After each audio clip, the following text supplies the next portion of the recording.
Gilatag na karon sa Department of Education Gensan ang mga proyektong gusto nilang ipatuman alang sa tuig 2025 asa tumong aron mas mapalambo pa ang hisgutan ng edukasyon alang sa mga learners. Matud na Isagani de la Cruz, School Division Superintendent sa maong buhatan, mukabat matud pa ngadto sa kapin 2.7 bilyones pesos ang gikinahanglang pondo karon sa ilang buhatan aron nga mapatuman kini. Diba ang daming mga issues sa mga schools. Probably we will show you the draft, no? But the draft was prepared by our budget officer. But beyond that, kasi dalawang ano yan, no? Merong Tier 1, ito yung mga proposals, no? Yung bang forward estimates. But there are other things na kailangan nating ilagay. At times hindi po namin nakikita. Probably nakikita nyo.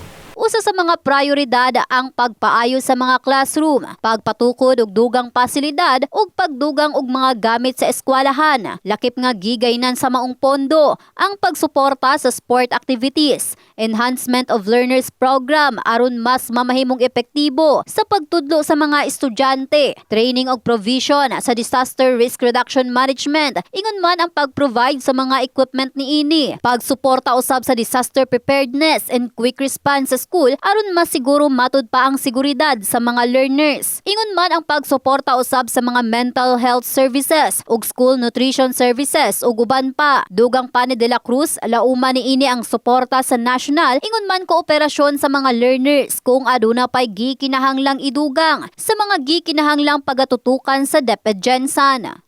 And then if you have something, no, out of the your interfaces with anyone, no? School children, teacher, principal, na baka pwede nating idagdag kasi may portion dito na pwedeng mag-create ng bagong program. Yung Tier 1 kasi, yan yung continuing programs yan. Pag mag-Tier 2, that's a part now when you have new proposals, dyan po ilalagay.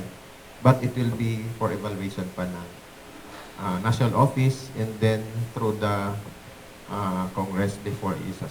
Pipirman po ng President. In the heart of changing lives, kini si Russell Jean Mantile sa Brigada News Gensan, Brigada News.